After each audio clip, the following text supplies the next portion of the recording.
Connection બારું દીધેલું એ લોકો હતા. સનતભાઈ આવીને જોઈ ગઈ કે આ નો હાલે, કાયદેસર નથી, કે કાયદેસર આ 6 મહિના થઈ એ મુતર જ નીકળે છે.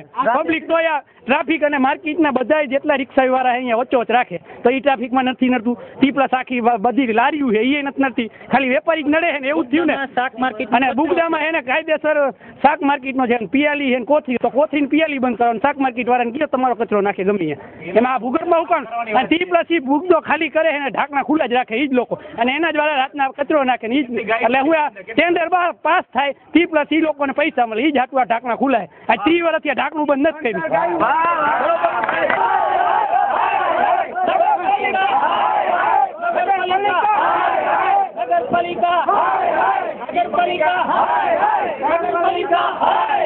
नगरपालिका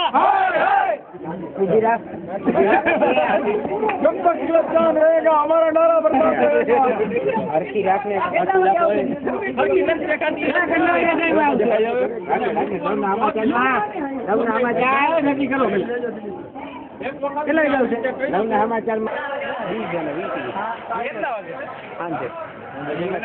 ટીવી થોડુંક વાર તો જોવું પડે ને. છોકરા 9 મહિને પેદા એની હોય ઉપાધિ કરતા.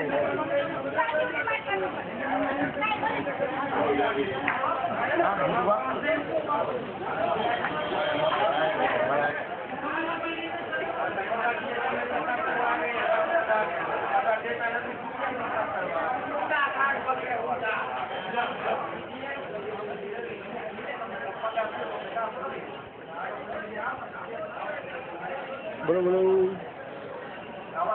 અહીંયા છે ચાલુ પ્રોસેસ. હું પાસે 10 કલાકમાં.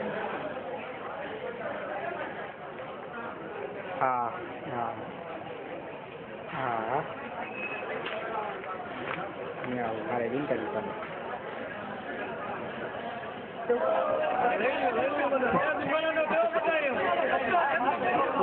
એડવાન્સ જ છે.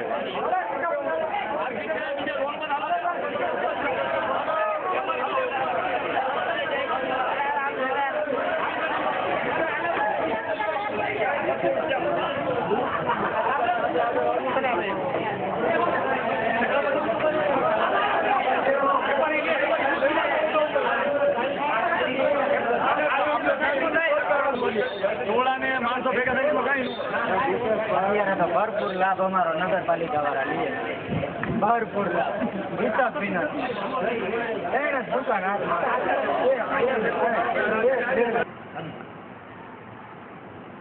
પ્રશ્ન પૂછે ને સાહેબ જવું શું આ વેપારી મજબૂત કરવા માટે વેપારી વાળો મૂકી રહ્યા છે એ ખોટી વાત છે. તેલ ગલીની આસપાસ ભૂગર્ભનો જે ગટર છે એમાં કચરો રાત્રે શાક માર્કેટ અને આસપાસના દુકાનદારો નાખી દે છે. જે બાબતે એમને કહેવા કીધું અને નગરપાલિકાએ આજે કામગીરી કરવા માટે તેમના જે રસ્તા વચ્ચે જે ચીજ વસ્તુઓ બહાર રાખે છે અંદર રાખવાનું કહ્યું, અને જે અન્વયે વહીવટી ચાર્જ વસૂલવાની કામગીરી કરી એનાથી એ આક્ષેપો કરે છે. હા, બંધ તો જે વહીવટી ચાર્જ વસૂલ કર્યો અને નગરપાલિકા દ્વારા એમને બહાર એમનો સામાન જે રાખતા એ અંદર રાખવાની સૂચના આપી, એટલે કે બધા જ વેપારીઓએ દુકાનો બંધ કરી દીધી કે અમારે બંધ પાડવું છે અને જે કુંડીને સાફ કરવાની કામગીરી ચાલુ કરાવવાની